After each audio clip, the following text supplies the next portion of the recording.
Isolated, cut off, worlds apart is how it feels when I'm having night terrors. I can't find a way, don't find a way to share that, to work that in, to hand off any of that burden to anybody. It is a secret. It's not like a secret. It actually is one. And deep, dark are words I want to put before it. It's like being thrown overboard and watching your ship get further and further away. What would I do without a psychologist? I would stay in the water alone, cold, scared, like I did before for 25 years. They are a symptom, and they're happening to me. I suffer from them. They happen to me. I don't make them happen to anyone else. People can't look at me and tell that they happen to me. Other people don't know what my night terrors are about. Other people don't know the premise, the many premises, unless I tell them. Other people, they don't know. They can't tell. I don't know if they sense anything about me. I don't know what they would think or say if they knew, yet I seem to carry around the belief that I do know that they would judge me, that they would find it pathetic, embarrassing, something to be ashamed of. Why would they find it pathetic, embarrassing, something to be ashamed of? If they knew my whole story, knew I had PTSD and knew why, knew what last night looked like, felt like, sounded like, why would they say it's pathetic? They probably wouldn't. They might want to judge it, the premise, the many premises, the outcomes, to challenge that, but they probably wouldn't judge me. They would probably say, that sucks, you don't deserve that. I'm glad you're getting help, but no one should have to live like that. You deserve better. You deserve a good night's sleep. You don't deserve to be judged in your sleep. You didn't do anything wrong. You did everything you could and then some, and when you didn't, you had good reasons. You were in fight or flight. You thought you were going to die. Human beings behave differently when they think they're going to die. You had good judgment, sound instincts, and you demonstrated bravery and commitment. And there are science-based explanations for when you did less than you could have in hindsight. And no one has the right to judge you in hindsight, because if they do, they're just plain wrong. Because hindsight is a luxury one has when one is not in fight or flight and already knows the end. So let them talk. Know they're wrong. You made an impact. You used the power and the amount of control you had to do what you could. You wish you had done more, and that's because you care.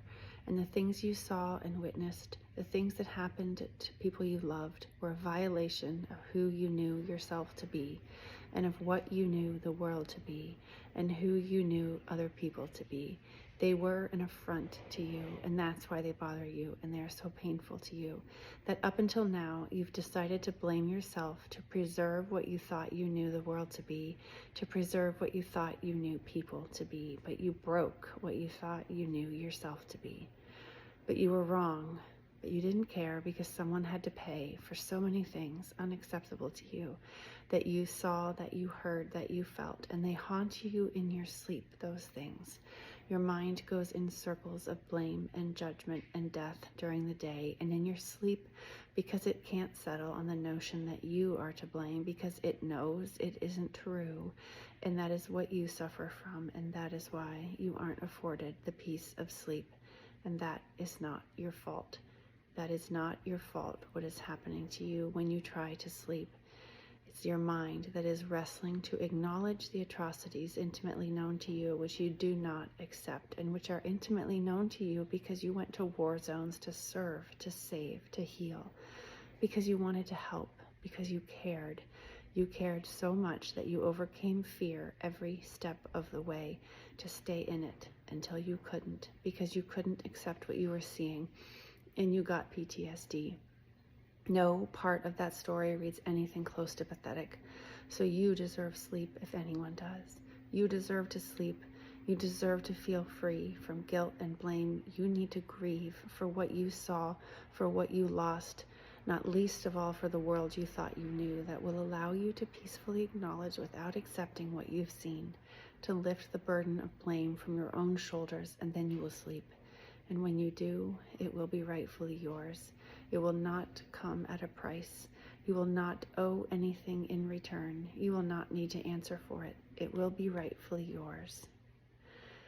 No night terrors this night. Over the course of 1 hour, I wrote this yesterday, cried so much and so hard on my knees in the bathroom, hugging the toilet because I puked from the emotion, sobbing, absolutely overcome with gratitude for Justin, who told me to keep facing, keep feeling, overcome with the realization that the night terrors are not my fault.